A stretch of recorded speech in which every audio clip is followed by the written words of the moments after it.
Greetings to all. இன்னைக்கு நாம term 1 8th standard cube and cube roots topicல exercise number 1.5 பார்க்க போறோம். இது page number 39ல இருக்கு. Third problem பார்க்கலாம். Show that 1944 is not a perfect cube அப்படின்னு சொல்றாங்க. இப்போ ஒரு நம்பர் perfect cubeன்னு எப்போ சொல்லுவோம் அப்படின்னா அந்த நம்பரை ஏதோ ஒரு நம்பரை 3 times மல்டிபிள் பண்ணுறது, அதாவது n கியூப். இந்த மாதிரி ஏதோ ஒரு நம்பரை ஒரு கியூப் வச்சு எழுதும் போது நமக்கு 1944 கிடைச்சதுன்னா அது பர்ஃபெக்ட் கியூப்னு சொல்லலாம். இந்த மாதிரி ஒரு நம்பரை 3 times, அதே நம்பரை அது கூடயே 3 times மல்டிபிள் பண்ணும்போது 1944 கிடைக்கலன்னா அது வந்து ஒரு பர்ஃபெக்ட் கியூப் கிடையாதுன்னு சொல்லலாம். இன்னொரு விதமாக எப்படி இது வந்து ஒரு பர்ஃபெக்ட் கியூப் இல்லைன்னு சொல்லலாம்னா, 2 கியூப் நம்பருக்கு இடையில இருந்துச்சுன்னா அதுக்கு வந்து ஒரு பர்ஃபெக்ட் கியூப் கிடையாது. நம்ம ஸ்மால் நம்பரில் ஒரு எக்ஸாம்பிள் பார்க்கலாம். இப்போ வந்து 2 கியூப் என்னது 8, 3 கியூப் என்னது 3 3s are 9, 9 3s are 27. இந்த 8லேருந்து 27க்குள்ளே இருக்கக்கூடிய அத்தனை நம்பருமே it's not a perfect cube. 8 ஒரு perfect cube, 9 is not a perfect cube, 10ம் பர்ஃபெக்ட் கியூப் கிடையாது, 11ம் பர்ஃபெக்ட் கியூப் கிடையாது, 12ம் பர்ஃபெக்ட் கியூப் கிடையாது. இது மாதிரி 8லேருந்து 27க்கு இடையில இருக்கக்கூடிய அத்தனை நம்பருமே பர்ஃபெக்ட் கியூப் கிடையாது. ஸோ 2 பர்ஃபெக்ட் கியூப் நம்பருக்கு இடையில 1944 இருக்குன்னு நம்ம ப்ரூவ் பண்ணோன்னா அதுவுமே one way of proving it's not a perfect cube. So இப்போ இது பார்த்தீங்கன்னா 1000 சம்திங் இருக்குது. ஸோ நான் ஃபர்ஸ்ட் என்ன பண்ண போகிறேன்னா 10 கியூப் சூஸ் பண்ணுறேன். 10 கியூப் என்னது 1000. Okay, so 1944. நான் இந்த மார்ஜினை வச்சுட்டு நான் என்ன பண்ண போகிறேன்னா, ஸோ என்னால் 1000 ரீச் பண்ண முடிஞ்சிருச்சு. அப்போ 1000க்கு நெருக்கமாக இருக்கிற ஒரு நம்பர் தான் வந்து இந்த 1944 நம்மளை கெஸ் பண்ண போகுது. நம்ம கெஸ் பண்ணுறதுக்கு யூஸ் பண்ண போகிறோம். 11 கியூப் பண்ண போகிறோம், 12 கியூப் பண்ண போகிறோம், 13 கியூப், 14 கியூப் பண்ண போகிறோம். சம்வேர் இந்த கியூப் நம்பர்ஸ்க்கு இடையில இந்த 1944 வந்துருச்சு அப்படின்னாக்கா அப்போ அதை வச்சுட்டு இது வந்து 2 பர்ஃபெக்ட் கியூப்ல நம்பருக்கு நடுவில் இருக்குது, அதனால இது வந்து ஒரு பர்ஃபெக்ட் கியூப் கிடையாதுன்னு நம்ம சொல்லலாம். This is one way. அப்படி இல்லைன்னா ப்ரைம் ஃபேக்டரைசேஷன் பண்ணணும். அதையும் நான் உங்களுக்கு சொல்கிறேன். இப்போக்கி நம்ம வந்து 11 கியூப் பார்க்கலாம். 11 கியூப் அப்படிங்கிறது 1331. 12 கியூப் அப்படிங்கிறது 1728. 13 கியூப் அப்படிங்கிறது 2197. இப்போ நம்ம கிட்ட இருக்க அந்த நம்பர் 1944ங்கிறது இந்த 12 கியூபுக்கு 13 கியூபுக்கு நடுவில் இருக்கா. ஸோ இந்த மாதிரி 2 கியூப் நம்பருக்கு நடுவில் இருந்துச்சுன்னா நடுவில் இருக்கக்கூடிய அத்தனை நம்பருமே பர்ஃபெக்ட் கியூப் கிடையாதுன்னு இப்போ தான் நம்ம இந்த எக்ஸாம்பிள் வச்சு பார்த்தோம். இது ஒன் வே. இப்போ வந்து நம்ம ப்ரைம் ஃபேக்டரைசேஷன் மூலமாக இது பர்ஃபெக்ட் கியூப் இல்லைன்னு எப்படி சொல்கிறதுன்னு பார்க்கலாம். ஈவன் நம்பராக இருக்குது இல்லையா, அதனால நான் 2ல் ட்ரை பண்ண போகிறேன். 2 9s are 18. 18னா பேலன்ஸ் 1 இருக்கும். இந்த 4ம் சேரும்போது 14 வரும். 7 times 14, 4 வந்து 2 times வரும். அகெயின் நான் 2ஆலே பண்ண போகிறேன் ஈவன் நம்பராக இருக்கிறதுனால. 9 வந்து 2 டேபிள் வராது, பட் 8 வந்து 4 times வரும். 8 இங்கே போட்டு சப்ட்ராக்ட் பண்ணோன்னா 1, அந்த 1 இந்த 7ம் சேரும்போது 17. 8 times நமக்கு 16 தான் கிடைக்கும், 17 கிடைக்காது. ஸோ ரிமைண்டர் திரும்பவும் 1 கிடைக்கும். அந்த 1 இந்த 2ம் சேரும்போது 12, 6 times நமக்கு 12 கிடைக்கும். ஸோ திரும்பவும் இது ஈவன் நம்பராக வந்திருக்கிறதுனால நான் 2 டேபிளே பண்ண போகிறேன். 2 2s are 4, 2 4s are 8, 2 3s are 6. இப்போ 3 வந்துருச்சு. இதுக்கு மேலே நம்ம வந்து 2 டேபிளில் பண்ண முடியாது, பட் 3 டேபிளில் பண்ண முடியும். 3 டேபிளில் 24 வந்து 8 times வரும், 3 வந்து 1 times வரும். ஓகே, திரும்பவும் 3 டேபிளில் 81 எத்தனை டைம்ஸ் வரும்? 3 2s are 6. பேலன்ஸ் வந்து 2 கிடைக்கும். அந்த 2 இந்த 1ம் சேரும்போது 21. 21 வந்து நமக்கு 7 times கிடைக்கும். திரும்பவும் பார்த்தீங்கன்னா 3 9s are, 3 3s are, 3 1s are. இப்போது நம்ம கியூப் அப்படின்னா என்ன அர்த்தம்? ஒரு நம்பர் இப்போ பாருங்கள் 2 வந்து 3 times இருக்குது, அப்போ 2 கியூப்னு எழுதலாம் இன்டூ. அப்புறம் இன்னொரு வாட்டி 3 பார்த்தீங்கன்னா இன்னொரு 3 times இருக்குது, அதனால 3 கியூப். லாஸ்ட்டில் பார்த்தீங்கன்னா இந்த 3க்கு வந்து 3 ஸ்கொயர்னு வருது.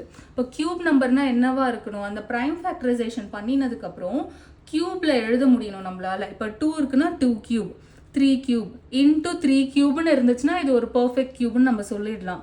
இன்ட்டு 3 ஸ்கொயர்னு இருக்குது. ஸோ ப்ரைம் ஃபேக்டரைசேஷன் மெத்தடில் ப்ரூஃப் பண்ணணும் அப்படின்னா அந்த ப்ரைம் ஃபேக்டர் பண்ணியிருக்கோம்ல, நம்ம பண்ணப்போ நமக்கு ஒரு ஃபேக்டர்ஸ் கிடச்சிருக்கோம்ல, அந்த ஃபேக்டர்ஸ் எல்லாமே க்யூபில் எழுத முடியணும். 2 cube into 3 cube into 3 cube அந்த மாதிரி நம்மளால் எழுத முடிஞ்சதுன்னா அது ஒரு பர்ஃபெக்ட் கியூப். எழுத முடியலன்னா it's not a perfect cube. So 2 method சொல்லியிருக்கேன் நான். ஒரு நம்பர் வந்து பர்ஃபெக்ட் கியூபா இல்லையா அப்படின்னா அதுக்கு 2 மெத்தடில் நம்ம ப்ரூஃப் பண்ணலாம். ஒன்று வந்து 2 பர்ஃபெக்ட் கியூபுக்கு இடையில இந்த நம்பர் இருந்துச்சுன்னா அது வந்து பர்ஃபெக்ட் கியூப் கிடையாது. இன்னொரு மெத்தட் வந்து ப்ரைம் ஃபேக்டரைசேஷன் பண்ணினதுக்கப்புறம் அந்த ஃபேக்டர்ஸ் எல்லாம் கியூபில் எழுத முடியணும் நம்மளால். அப்படி கியூபில் எழுத முடியலன்னா அது வந்து பர்ஃபெக்ட் கியூப் கிடையாதுன்னு சொல்லிடலாம். இப்போ 4th ப்ராப்ளம் பார்க்கலாம். Find the smallest number by which 10,985 should be divided so that the quotient is a perfect cube அப்படின்னு கேட்குறாங்க.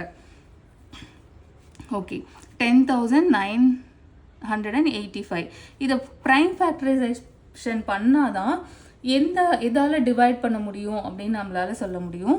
ஸோ ஃபஸ்ட்டு அதை பண்ணிவிடுவோம். 5 முடிகிறதுனால நான் 5 டேபிள் பண்ண போகிறேன்.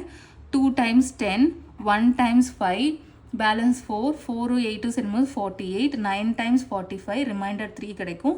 3யும் 5யும் பார்த்தீங்கன்னா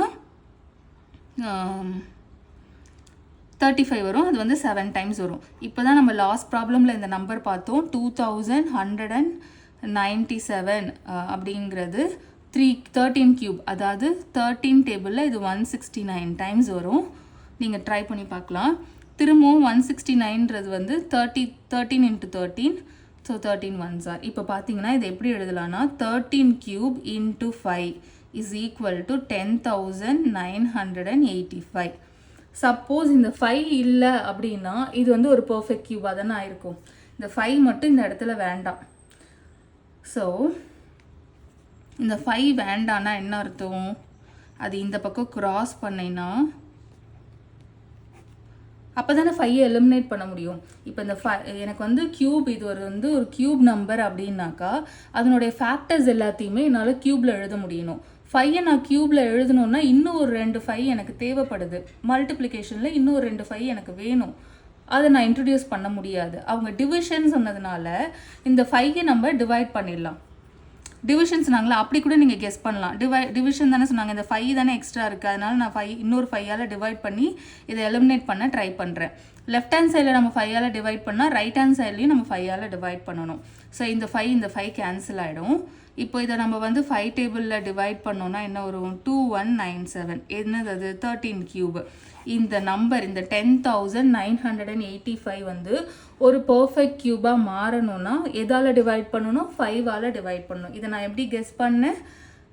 ப்ரைம் ஃபேக்டரைசேஷன் பண்ணேன். கியூபாக எந்த நம்பர் எழுத முடியலையோ என்னால் இந்த இடத்துல வந்து 5 வந்து கியூபாக எழுத முடியல. அப்போ 5 நான் டிவைட் பண்ணிட்டேன்னா 5 டிவைட் பண்ணி அங்கே இந்த ஈக்குவேஷன்லேருந்து அந்த 5 டிவைட் பண்ணி நான் எலிமினேட் பண்ணிட்டேன்னா அது ஒரு பர்ஃபெக்ட் கியூபாக மாறிடும். ஸோ கான்செப்ட் இதுதான். எந்த நம்பரால் டிவைட் பண்ணால் இது வந்து ஒரு பர்ஃபெக்ட் கியூபாக மாறும்னு கேட்டாங்கன்னா அந்த ப்ரைம் ஃபேக்டரைசேஷனில் எந்த நம்பரை உங்களால் கியூபில் எழுத முடியலையோ அந்த நம்பரால் டிவைட் பண்ணணும்னு அர்த்தம். ஓகேங்களா? இதே மாதிரி 5th ப்ராப்ளமும் பார்த்துடலாம். 5th ப்ராப்ளம்லையும் இதே தான், பட் மல்டிபிள் பண்ணணும்னு சொல்லியிருப்பாங்க. அதையுமே நம்ம வந்து ப்ரைம் ஃபேக்டரைசேஷன் மெத்தடில் ட்ரை பண்ணி பார்க்கலாம். 200 ப்ரைம் ஃபேக்டர் பண்ண போகிறேன். 2 டேபிளில் 100 times வரும். திரும்பவும் 2 டேபிளில் 50 times வரும். திரும்பவும் 2 டேபிளில் 25 times. திரும்பவும் 5 டேபிளில் 5 5s are, 5 1s are. இப்போ நான் அதை க்யூபில் எழுத ட்ரை பண்ணுறேன். 2 கியூப் இருக்குது, 5 ஸ்கொயர் இருக்குது. இதெல்லாம் சேரும்போது 200 கிடைக்கும். இது எப்போ வந்து என்ன நம்பர் இதோட மல்டிபிள் ஆச்சுன்னா இது வந்து ஒரு பர்ஃபெக்ட் கியூபாக மாறும்னு கேட்குறாங்க. ஆக்சுவலாக 5 ஸ்கொயர் இருக்குது இல்லையா, இது வந்து 5 கியூப்னு இருந்தால் இது ஒரு பர்ஃபெக்ட் கியூப் தானே. ஸோ அந்த 5 கியூப் எனக்கு இது வந்து ஸ்கொயர், 5 ஸ்கொயர். இது வந்து கியூபாக மாறணும்னா 1 more 5 எனக்கு தேவைப்படுது. ரைட் ஹேண்ட் சைடில் 1 more 5 தேவைப்படுதுன்னா லெஃப்ட் ஹேண்ட் சைட்லேயும் நமக்கு 1 more 5 தேவைப்படும். ஸோ இது இப்போ என்னாச்சு? 2 cube into 5 cube is equal to 5 into 200 அப்படிங்கிறது நமக்கு 1000 வந்துடும். ஸோ இப்போ இது பர்ஃபெக்ட் கியூபாக மாறிடுச்சு பாருங்கள். எப்படி மாறுச்சு? நான் 5ஆல் மல்டிபிள் பண்ணதுனால மாறுச்சு. அவங்களும் அதே தான் கேட்குறாங்க, என்ன நம்பரால் மல்டிபிள் பண்ணணும் அப்படின்னு சொல்லிட்டு. ஸோ 5 தான் வந்து ஆன்சர். இன்ட்டு 5 பண்ணும்போது நமக்கு கிடச்சது இல்லையா. இதை விட இவங்க ஸ்மாலஸ்ட் நம்பர்னு சொல்லியிருக்காங்க. இதை விட கம்மி நம்பர் என்னது? 4ஆல் பண்ணால் மாறுமா? மாறாது. ஏன்னா ஃபோன் இங்கே ஸ்க்ரீன்லேயே இல்லை. 3ஆல் பண்ணால் மாறுமா? 3யும் இங்கே ஸ்க்ரீனில் இல்லை. ஸ்க்ரீனில் இருக்கக்கூடிய ஒரே ஒரு ஸ்மாலஸ்ட் நம்பர் 5 தான். 2வை கன்சிடர் பண்ணிடாதீங்க. 2 தானே ஸ்மால் அப்படின்னு நினச்சிடாதீங்க. 2 ஆல்ரெடி பர்ஃபெக்ட் க்யூபாக தான் இருக்குது. ஆல்ரெடி அதனுடைய பவர் வந்து 3ஆக தான் இருக்குது. ஸோ இன்னொரு 2வை போய் இங்கே சேர்த்தோன்னா அது 2 பவர் 4ன்னு மாறிடும். நம்ம படிச்சுட்டு இருக்கிறது க்யூப்னா பவர் வந்து 3ஆக தான் இருக்கணும். ஸோ 2க்கு வந்து இங்கே வேலையே இல்லை. 5 தான் வந்து ஸ்கொயராக இருக்குது. அதை தான் நம்ம வந்து க்யூபாக மாற்றணும். So least number smallest number வந்து இங்கே மல்டிபிள் பண்ண வேண்டிய ஸ்மாலஸ்ட் நம்பர் வந்து 5. இப்போ லாஸ்ட்டாக 6th ப்ராப்ளம் பார்த்துடலாம். இதுக்கு க்யூப் ரூட் கண்டுபிடிக்கணும். க்யூப் ரூட்டோட சிம்பிள் இதுதான். இப்போது நம்ம ஒவ்வொன்றுத்துக்கும் ப்ரைம் ஃபேக்டரைசேஷன் பண்ணணும். 24க்கு பண்ணலாம் ஃபஸ்ட்டு. 24 2 டேபிளில் பண்ணால் 12 டைம்ஸ், 2 டேபிளில் 6 டைம்ஸ், 2 டேபிளில் 3 டைம்ஸ், 3 1 டைம்ஸ், அவ்வளோதான். இப்போ 36 பண்ணிடலாம். 36 3 டேபிளில் ஸ்டார்ட் பண்ணோன்னா 3 1 times 12, again 2 6 are, again 2 3s are, 3 1s are. இப்போ 80 எடுத்துக்கலாம். 80 வந்து 5 டேபிளில் நான் ஸ்டார்ட் பண்ண போகிறேன். 80 வந்து 5 டேபிளில் 16 டைம்ஸ் வரும். அகெயின் இதை வந்து நான் 2 டேபிளில் 8 டைம்ஸ் பண்ணுறேன். 2 டேபிளில் 4 டைம்ஸ், 2 டேபிளில் 1 டைம், சாரி 2 டேபிளில் 1 டைம். லாஸ்ட்டாக 25 இருக்குது. 5 5s ஆர் 25. ஸோ இப்போ நம்ம என்ன பண்ண போகிறோம்னா இது எல்லாத்தையும் ஒரே க்யூப் ரூட்குள்ளே எழுத போகிறோம். ஆனால் எழுதும் போது நம்ம என்ன பண்ணலான்னா நம்பர்ஸை பேக் பண்ணி எழுதிடலாம். இப்போ இங்கே பார்த்தீங்கன்னா இந்த ஃபேக்டர்ஸில் என்னென்ன இருக்குன்னா நம்ம கண்டுபிடிச்ச ஃபேக்டர்ஸ் வந்து 2 3 and 5. இதை தவிர்த்து வேறு எந்த நம்பருமே இல்லை. அதை நம்ம எழுதும் போது அந்த ஆர்டர்லேயே எழுதிக்கலாம். 1 2 3 4 5 6 7 8 9 9 2 இருக்கு இல்லையா, அதை நம்ம இங்கே எழுதிக்கலாம். First 2 into 2 into 2 into 2 into 2 9 times நான் 2வை மல்டிபிள் பண்ணி எழுதுகிறேன். ஓகே, அடுத்து 3 எழுத போகிறேன். 1 2 3 3 தான் இருக்குது. அடுத்து 5 எழுத போகிறேன். 5 எத்தனை இருக்குது? 1 2 3 5யும் 3 தான் இருக்குது. ஓகே, இப்போ இந்த 3 2க்கு பதிலாக ஒரு 2 க்யூப் ரூட் விட்டு வெளியில் வரும். இந்த 3 2க்கு பதிலாக ஒரு 2 க்யூப் ரூட் விட்டு வெளியில் வரும். இந்த 3 2க்கு பதிலாக இன்னொரு 2 க்யூப் ரூட் விட்டு வெளியில் வரும்.